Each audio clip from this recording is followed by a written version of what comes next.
spiritual blindness to sin is one of the most subtle and dangerous states a person can experience. It is not always obvious that something is wrong or harmful, especially when society normalizes it, labels it as harmless, or even celebrates it. Many people engage in behaviors, habits, or patterns without ever stopping to consider whether these are in alignment with God's truth or whether they are pulling them away from their spiritual center. The Bible speaks frequently about the danger of failing to recognize sin, warning that those who cannot see it are in danger of being deceived and enslaved by it. Addictions often fall into this category because they rarely announce themselves as spiritual threats.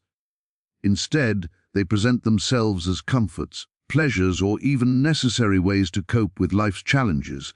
A person might indulge in excessive entertainment, alcohol, food, or materialism, believing there is nothing spiritually wrong with these things. Yet the underlying truth is that these habits can subtly dominate a person's thoughts, choices, and priorities, gradually replacing God as the source of strength, guidance, and fulfillment. The danger of spiritual blindness is that it allows these patterns to take root without resistance.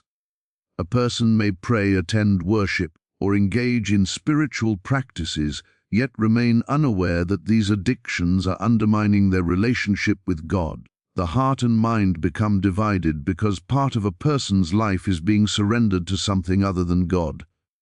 Over time, this creates a shadow over spiritual discernment. One cannot fully perceive God's voice or experience His guidance when the soul is entangled in habits that pull energy, focus, and desire away from Him. Spiritual blindness can also lead to rationalization and justification. People often convince themselves that certain habits are not harmful, or they minimize the spiritual consequences of indulging in them. This self-deception is one of the most insidious aspects of sin because it prevents honest evaluation and repentance. Addictions thrive in secrecy and denial, and spiritual blindness provides the perfect environment for them to grow.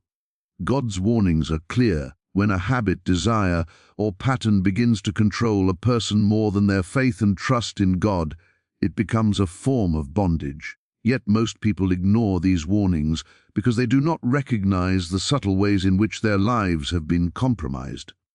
In spiritual terms, blindness is not merely the absence of physical sight, but the inability to see reality as God sees it. When a person is spiritually blind to sin, they cannot accurately assess what is harming their soul or what is leading them away from divine purpose. This blindness is compounded by the culture around them, which often glorifies indulgence, distracts from reflection, and promotes short-term satisfaction over eternal truth. Breaking through this blindness requires humility, self-examination, and a willingness to look honestly at one's life. It requires asking hard questions. What controls my thoughts? What am I giving my time and energy to instead of God? Where am I seeking comfort that should be found only in His presence? God does not condemn lightly. His warnings are always intended to awaken awareness, illuminate the path, and restore freedom.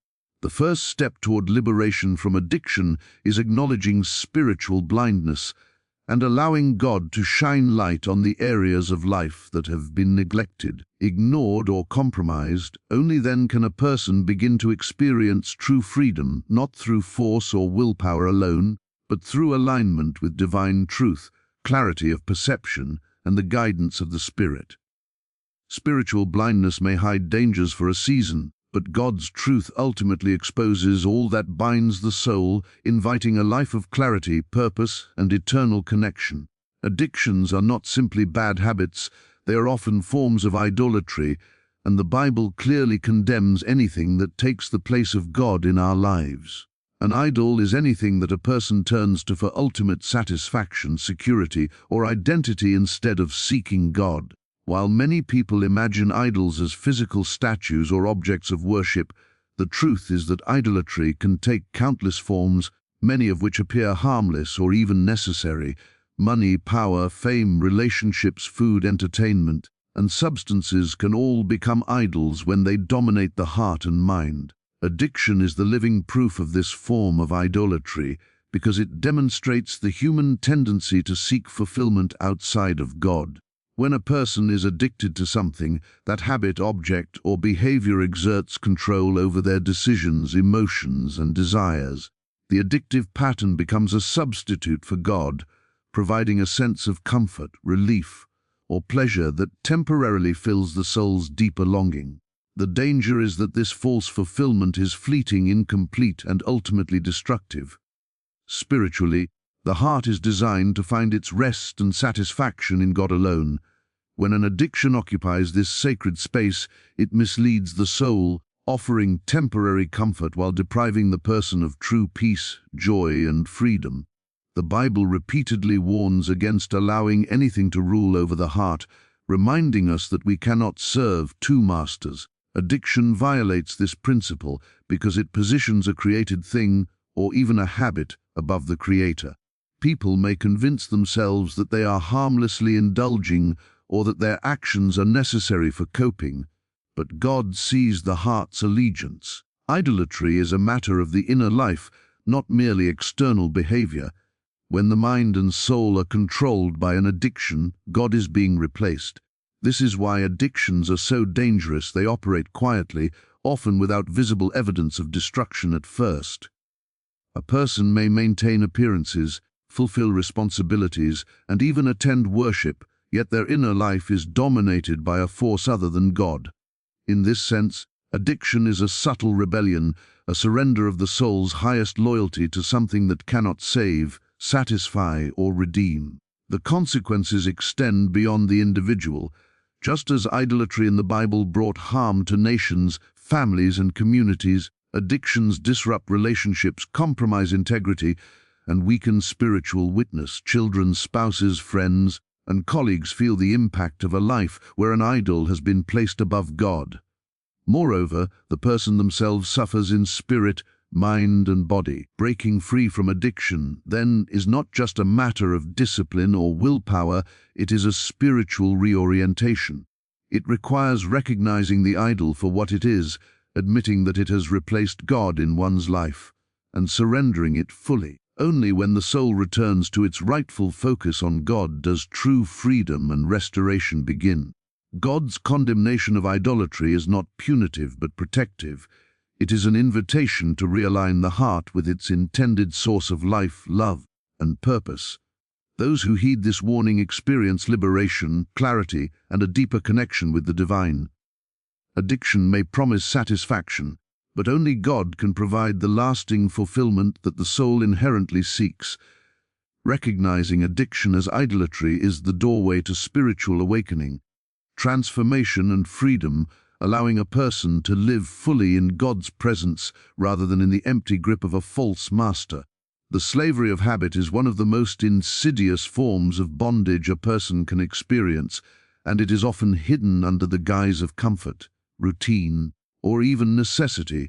Addiction in its many forms is not simply a physical or mental dependency, it is a spiritual captivity that gradually takes control of one's life, thoughts, and actions.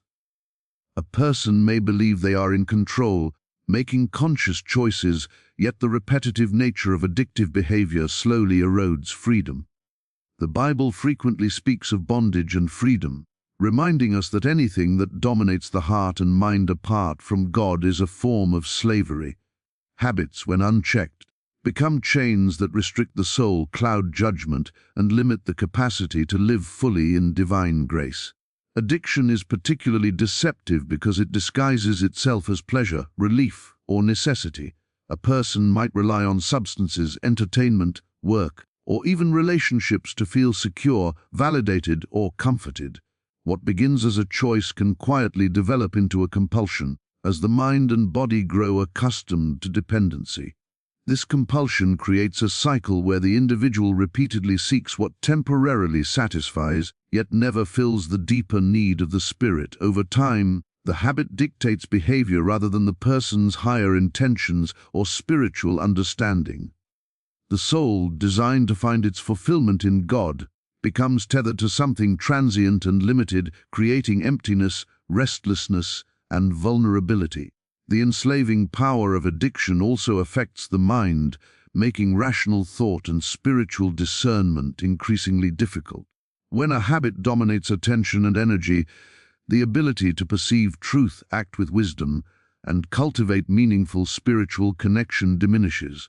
People may pray, read scripture, or attend religious gatherings, yet the habitual patterns of addiction overshadow these efforts, creating a divided life. This division is a subtle but profound form of slavery, as the individual cannot fully align with God while under the control of a habit. Addiction also isolates the spirit, as the enslaved mind focuses on satisfying the compulsion rather than engaging in relationship, service, or spiritual growth. The effects ripple outward, influencing families, workplaces, and communities, creating cycles of dependence, disappointment, and emotional strain. God's concern is not simply moralistic, it is a loving call to liberation. The enslaving nature of habit diminishes the potential for joy, peace, and divine connection, leaving the individual trapped in repetitive patterns that never satisfy. Breaking free from this slavery requires awareness, courage, and a willingness to confront the habit honestly. It is not a matter of force but of realigning the mind and heart with divine truth, inviting the Spirit to guide transformation and replacing the addictive compulsion with habits rooted in spiritual strength, purpose, and freedom. Recognizing that addiction is a form of slavery allows the individual to see beyond temporary gratification and understand the long-term spiritual cost. God offers a path out of this bondage, a way to reclaim freedom by confronting the habit, surrendering it to divine guidance, and cultivating practices that nourish the soul rather than enslave it. The liberation is holistic, affecting mind, body, and spirit, enabling a life of clarity, peace, and alignment with God's will.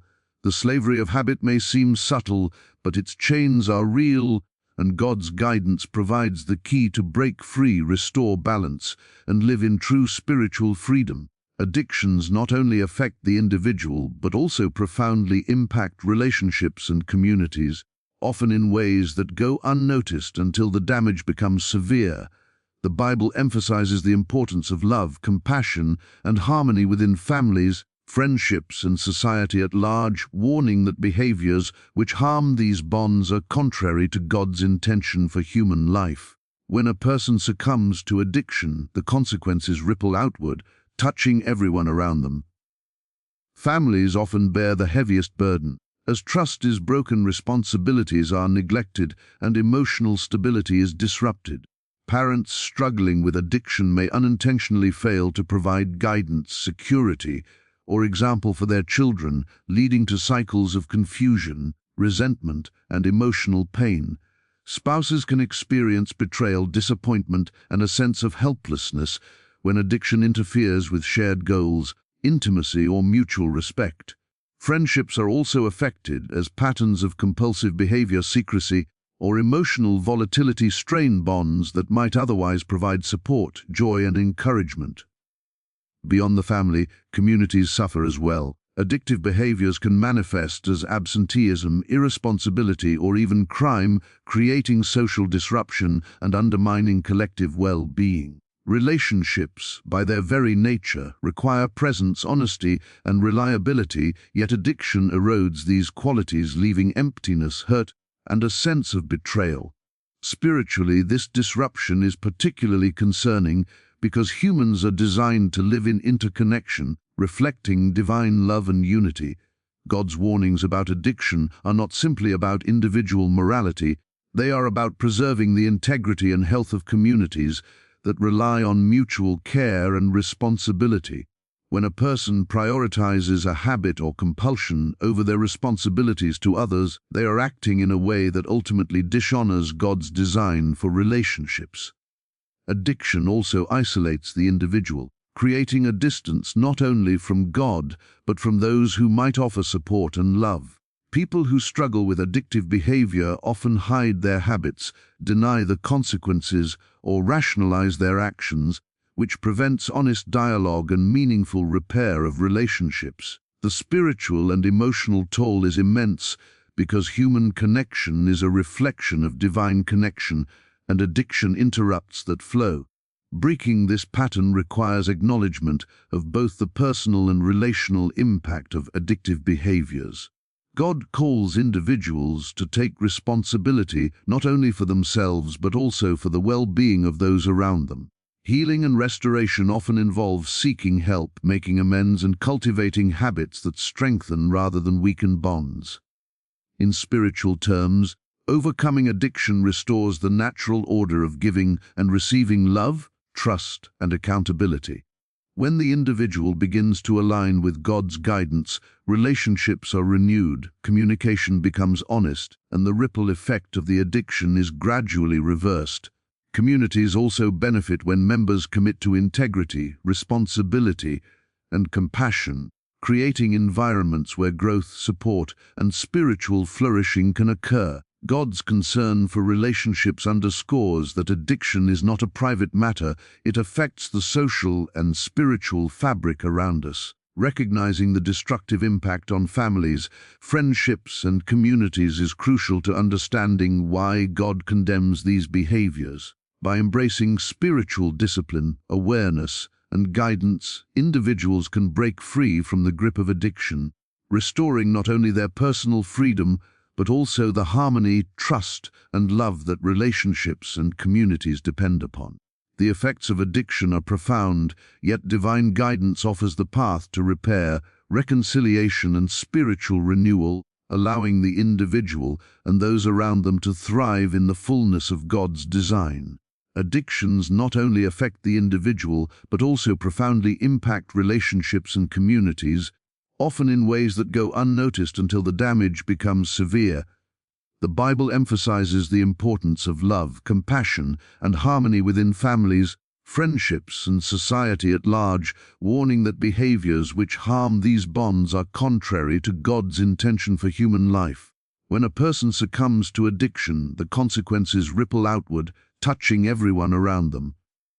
Families often bear the heaviest burden. As trust is broken, responsibilities are neglected, and emotional stability is disrupted. Parents struggling with addiction may unintentionally fail to provide guidance, security, or example for their children, leading to cycles of confusion, resentment, and emotional pain. Spouses can experience betrayal, disappointment, and a sense of helplessness when addiction interferes with shared goals, intimacy, or mutual respect. Friendships are also affected as patterns of compulsive behavior, secrecy, or emotional volatility strain bonds that might otherwise provide support, joy, and encouragement. Beyond the family, communities suffer as well. Addictive behaviors can manifest as absenteeism, irresponsibility, or even crime, creating social disruption and undermining collective well-being. Relationships, by their very nature, require presence, honesty, and reliability, yet addiction erodes these qualities, leaving emptiness, hurt, and a sense of betrayal. Spiritually, this disruption is particularly concerning because humans are designed to live in interconnection, reflecting divine love and unity. God's warnings about addiction are not simply about individual morality. They are about preserving the integrity and health of communities that rely on mutual care and responsibility. When a person prioritizes a habit or compulsion over their responsibilities to others, they are acting in a way that ultimately dishonors God's design for relationships. Addiction also isolates the individual, creating a distance not only from God, but from those who might offer support and love. People who struggle with addictive behavior often hide their habits, deny the consequences, or rationalize their actions, which prevents honest dialogue and meaningful repair of relationships. The spiritual and emotional toll is immense because human connection is a reflection of divine connection, and addiction interrupts that flow.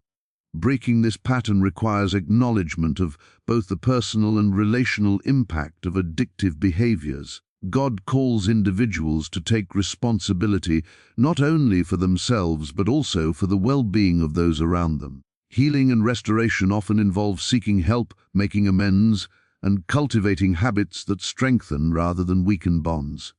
In spiritual terms, overcoming addiction restores the natural order of giving and receiving love, trust, and accountability. When the individual begins to align with God's guidance, relationships are renewed, communication becomes honest, and the ripple effect of the addiction is gradually reversed. Communities also benefit when members commit to integrity, responsibility, and compassion, creating environments where growth, support, and spiritual flourishing can occur. God's concern for relationships underscores that addiction is not a private matter. It affects the social and spiritual fabric around us. Recognizing the destructive impact on families, friendships, and communities is crucial to understanding why God condemns these behaviors. By embracing spiritual discipline, awareness, and guidance, individuals can break free from the grip of addiction, restoring not only their personal freedom but also the harmony, trust, and love that relationships and communities depend upon. The effects of addiction are profound, yet divine guidance offers the path to repair, reconciliation, and spiritual renewal, allowing the individual and those around them to thrive in the fullness of God's design. The path to liberation from addiction is ultimately a spiritual journey, one that requires awareness, surrender, and reliance on God's guidance rather than human effort alone. Addictions, by their nature, create a sense of powerlessness, convincing individuals that they cannot break free through willpower or personal strength. This is why God's solution always begins with acknowledging dependence, not on the addictive object or behavior, but on divine power. True freedom comes when a person recognizes that their habitual patterns do not define them, and that they are capable of transformation through alignment with God's truth. The first step on this path is awareness, which involves honestly examining one's life and recognizing the ways in which an addiction has taken control. Awareness is not meant to instill shame, but to illuminate the reality of the situation. By seeing clearly, the individual can understand the spiritual, emotional, and relational consequences of their behavior. God's purpose is to bring light into darkness, and recognizing the grip of addiction is the first stage of this illumination. Following awareness, surrender is essential. Surrender is not a passive resignation, but an active willingness to release control over the habit and invite God's guidance into every aspect of life. This requires humility, as the individual admits that their own strength is insufficient to overcome the compulsion. Surrender opens the door to divine intervention, allowing God's power to replace the destructive patterns with life, giving habits clarity and peace. Another critical component of liberation is spiritual discipline, which includes prayer, meditation, scripture study, and other practices that strengthen the mind and spirit. These disciplines create space for God's presence to take root, gradually reshaping desires, thoughts, and actions. Addictions often thrive in emptiness or distraction, so filling life with spiritual nourishment strengthens resistance and fosters a sense of inner freedom. Community and accountability also play an important role in the path to liberation. God often works through supportive relationships, encouraging individuals to seek guidance, encouragement, and honest feedback from those who share their values. By engaging with others in a spirit of humility and openness, a person can experience the reinforcement needed to sustain change and maintain clarity. The final aspect of liberation is transformation, which occurs as the individual begins to live in alignment with divine principles. The addictive behavior loses its power not through repression or punishment, but through the replacement of its influence with life-affirming practices, renewed purpose, and spiritual awareness.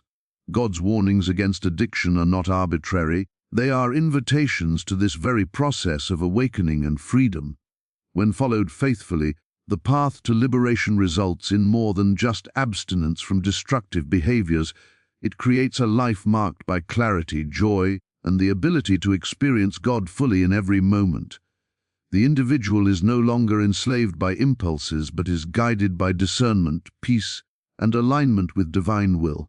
Liberation is holistic, encompassing the mind, body, and spirit, and it allows the person to engage with life fully, unburdened by compulsion or fear.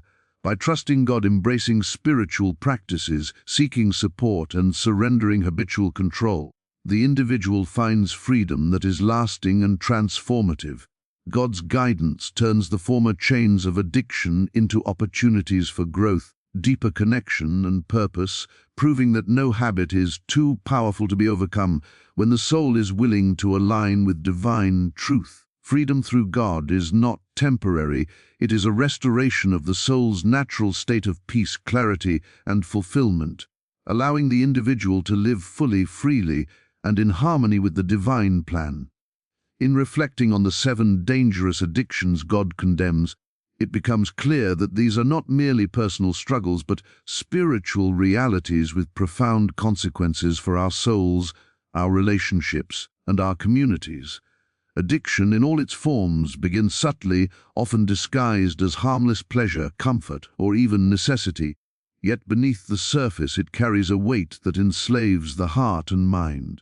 The first truth we must recognize is that spiritual blindness to sin allows these patterns to take root. When we fail to see the dangers in our habits, we unknowingly surrender control, allowing impulses, desires, or compulsions to dominate our lives. God's warnings are not meant to shame us, but to illuminate the path to freedom, urging us to awaken to what has taken precedence over Him in our hearts. Every addiction, whether it is to substances, behaviors, or unhealthy attachments, functions as an idol when it replaces God as the source of satisfaction and fulfillment. Idolatry in any form is dangerous because it promises what it cannot deliver, offering temporary relief while leaving emptiness and spiritual unrest in its place. Recognizing this truth helps us see that addiction is not just a physical or emotional struggle, it is a spiritual misalignment, a turning away from the source of life and peace. Addictions enslave the mind, body, and spirit, creating patterns that are difficult to break through mere willpower. The slavery of habit dulls discernment, narrows vision, and keeps the soul trapped in repetitive cycles that distract from God's presence and purpose. Left unchecked, these chains grow stronger, controlling decisions and weakening spiritual sensitivity. Furthermore, the impact of addiction extends far beyond the individual. Families, friendships, and communities feel the weight of these destructive patterns. As trust is broken, relationships are strained, and opportunities for connection and growth are hindered.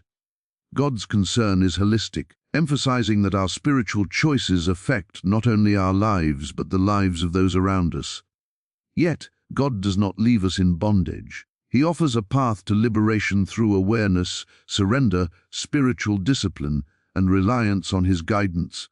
The journey begins with seeing clearly the areas of life dominated by addictive patterns, followed by humbly releasing control and inviting God's transformative power into our hearts. Through prayer, meditation, honest reflection, and support from a community of accountability, the soul begins to realign with divine truth, and the compulsion loses its grip.